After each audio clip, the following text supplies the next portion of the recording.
Ассалаумағалейкум, тарих сүйер қауым. Бүгінгі әңгімеміз Салахаддиннің жалпы үлкен саясат пен үлкен жорықтары жайлы болады, әрі мұсылман әлемінде бекіну мен кресшілерге қарсы күресі. Әңгімемді бастамас бұрын каналға жазылып лайк басып, комментарий жазып кетіңіздер, өз ойларыңызды жазыңыздар. Салахаддин ағасы Ширкухи екеуі Александрияға барып, бірақ толық ол жақты жаулай алмағасын кейін шегінеді. Кейін қайта екінші Каирге жорығы болады. Толығымен Каирді жаулап алғаннан кейін ағасы қайтады. Нұр-ад-Дин барша сұлтандармен ақылдаса келе Каирдің билеушісі қылып Салахаддин сайлап қояды. Сол кездердегі фатимидтердің ақсүйектері, яғни бүлік шығарып, аса қатты қатыгездікпен басады. Жалпы содан кейін ешқандай бүлік болмайды Каир елі, Мысыр елінде. Жалпы тарихта Салахаддиннің орны әрине бөлек, өйткені үлкен сауатты ғұлама деп айтуға да болады, әрі өзінің ағасы өнегел үлкен қолбасшының тәрбиесінде болған адам. Сондықтан ол қатты түсінді. Бірден үлкен жорықтарға шықпастан бұрын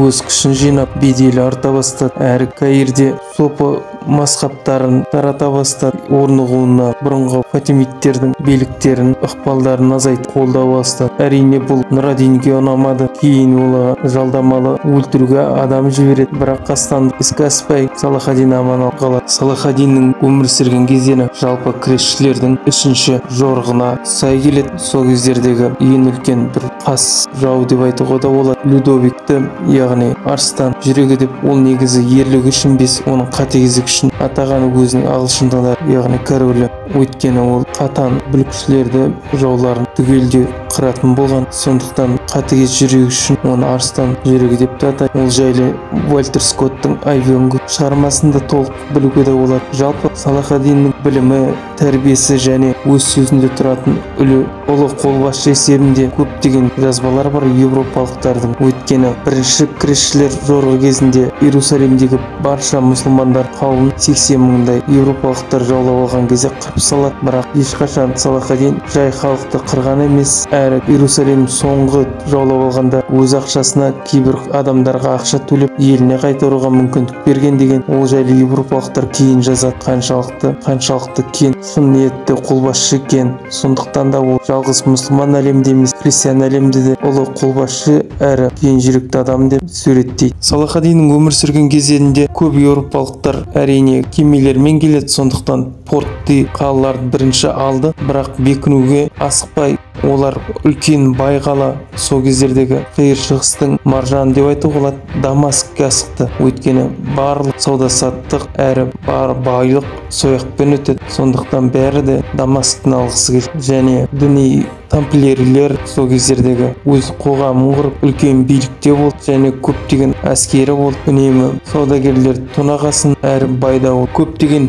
князьдіктер мен және корольдіктер пайда болды. Иерусалимдік корольдігі және Антиохия, басқа да шағын Европадан келген ақсүйектер өзінің шағын князьдіктерін құра бастады. Бірақ Салахаддин асықпады, шетінен жайлап жаулай бастады. Салахаддиннің ақылдығы сол әдейі түсінді, бірден үлкен шайқас болса олардың бастары бірігетін. Сондықтан ол шетінен асықпай жаулай бастады. Европалықтар Дамаск пен бай қалалар көз тігіп отқанда өздері де түсінбей қалды Салахаддин қаншалықты жақын келіп қалаларды шетінен жаулап алған. Көптеген мұсылман басшылар Салахаддинді айыптады. Сонша үлкен қолмен тұрып, бірден үлкен жорық жасамады, қасиетті Палестина елін неге бірден қайтармады деген. Бірақ ол өзінің ыңғайы мен саясат жоспары болды. Көп князьдіктер мен корольдік құрғанмен араларында алауыздық болды европалықтардың. Яғни кейбіреулері тыныш арабтармен өмір сүргісі келді, сауда-саттық жасап. Кейбіреулері Европадан ешқандай көмек болмағасын,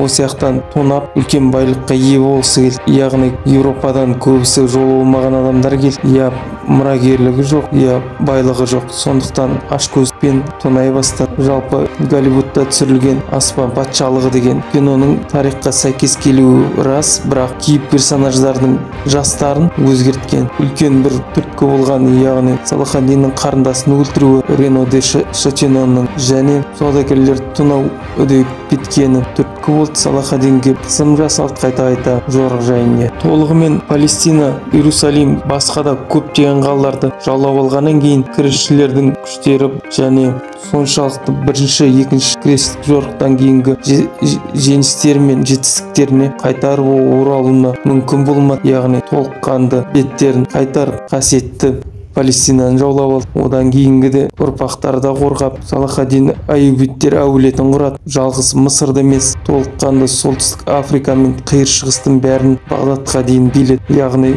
соңғы аюбиттерді Қыпшақтың баласы Сұлтан Бейбарыс бүлік шығарып өлтіреді. Салахаддин жайлы көптеген шығармалар, жазбалар бар. Айта кеткендей, яғни оның өмірі мен көптеген жасаған жорықтары, ерлігі жайлы толыққанды жазған. Ол жайлы әр жорықтар жайлы үлкен кітаптар мен шығармалар бар. Ең ерекше болып саналатын Хатин шайқасы, яғни кресшілердің асыға қолдарымен бей шөл далаға шығып кетіп, Салахаддиннің аса ақылдылығы оларды шөлден қатырып, яғни кресшілер мен суға арнасының екі ортасына тұрып, оларды ұзақ уақыт шөлмен қатырып, амалсыздан қолға беріліп, көбісі шөлден өледі. Ешқандай қиындықсыз 30 мың қолды үлкен қулықпен жеңеді. Содан кейін жалпы кресшілердің қолы қалпына келмей, Палестинаның жерін жеңіп алуының бір себепті айтылады. Жалпы Салахаддин мұсылман тарихында жалғыз үлкен қолбасшы емес, білім, медицина, басқа да салада үлкен үлес қосқан, әрі өз билігін асыра пайдаланған адам емес. Үлкен медреселер, мешіттер, қаланы көркейткен адам. Салахаддиннен қалған үлкен мұра, әрі Каир мен Дамасктың жалпы мұсылман елінің маржанына айналуына себепкер болған адам. Осы уақытқа дейін барша мұсылман бір тұтатын адам деп айтуға да болады. Өйткені Салахаддиннен бұрын ауызбіршілігі болмаған мұсылман қауымы бірігіп кресшілерге төтеп беріп, көптеген қиыр шығыстан айырылып қалады деп тұрған кезде үлкен қол болып, ел болып бетін қайтарды. Сондықтан да Салахаддиннің аты барша мұсылман әлемінде алтын жазумен жазылды деп айтуға да болады. Толыққан тыңдағандарыңызға көп рахмет ағайын. Каналды қолдап, лайк басып, комментарий жазып кетсеңіздер.